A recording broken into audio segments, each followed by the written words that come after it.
ಭಾರತಕ್ಕೆ ಭೇಟಿ ನೀಡಿದ ಬಾಂಗ್ಲಾದೇಶದ ಪ್ರಧಾನಿ ಶೇಖ್ ಹಸೀನಾ ಜೊತೆ ಪ್ರಧಾನಿ ಮೋದಿ ಮಹತ್ವದ ಮಾತುಕತೆ ನಡೆಸಿದ್ರು. ವಿವಿಧ ಒಪ್ಪಂದಗಳ ಜೊತೆಗೆ ಬಾಂಗ್ಲಾ ಭಾರತ ನಡುವಿನ ರೈಲ್ವೆ ಸಂಪರ್ಕಕ್ಕೆ ಸಂಬಂಧಿಸಿದ ಒಪ್ಪಂದಕ್ಕೂ ಸಹಿ ಹಾಕಿದ್ದಾರೆ. ಕಾಗವಾಡ ಪೊಲೀಸರ ಭರ್ಜರಿ ಭೇಟೆ, ಮಕ್ಕಳ ಹಾಲು ಮಹಾರಾಷ್ಟ್ರದ ಕಾಳಸಂತೆಯಲ್ಲಿ ಸಾಗಾಟ, ಬಾಗಲಕೋಟೆ ಮೂಲದ ಇಬ್ಬರನ್ನ ಲಾಕ್ ಮಾಡಿದ ಕಾಗವಾಡ ಪೊಲೀಸ್.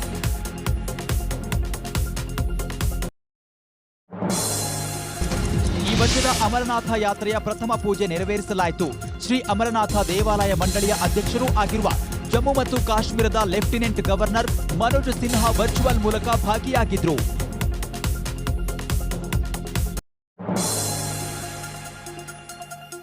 ಚಿಕ್ಕ ವಯಸ್ಸಿನಲ್ಲೇ ಜನ ನನಗೆ ಆಶೀರ್ವಾದ ಮಾಡಿದ್ದಾರೆ. ಸಂಸದೆಯಾಗಿ ಜನರ ಸೇವೆ ಮಾಡಲು ನನಗೆ ಸಂತೋಷವಾಗಿದೆ. ಅಥಣಿ ಪಟ್ಟಣದಲ್ಲಿ ಸಂಸದೆ ಪ್ರಿಯಾಂಕಾ ಜಾರಕಿಹೊಳಿ ಮಾಧ್ಯಮಗಳಿಗೆ ಪ್ರತಿಕ್ರಿಯೆ.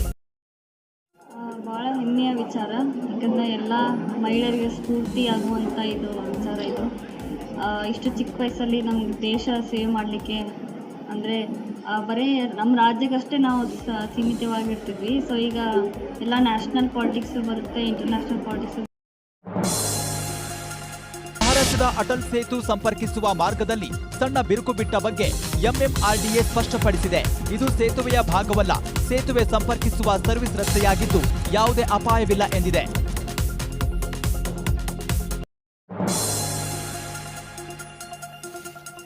ಕಾಂಗ್ರೆಸ್ನ ನೂತನ ಸಂಸದೆಯಾಗಿ ಆಯ್ಕೆ, ಪ್ರಿಯಾಂಕಾ ಜಾರಕಿಹೊಳಿಗೆ ಅಥಣಿ ಪಟ್ಟಣದಲ್ಲಿ ಅದ್ಧೂರಿ ಸ್ವಾಗತ.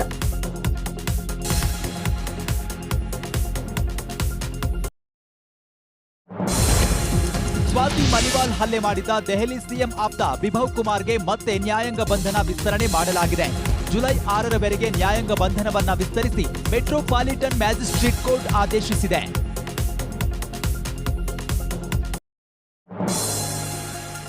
ಅಥಣಿಯ ಜಕ್ಕಾರಟ್ಟಿ ಗ್ರಾಮ ಪಂಚಾಯಿತಿ ನಿರ್ಲಕ್ಷ್ಯ, ಗ್ರಾಮದಲ್ಲಿ ಹಗಲು ಹೊತ್ತಿನಲ್ಲೂ ಉರಿದ ವಿದ್ಯುತ್ ದೀಪಗಳು.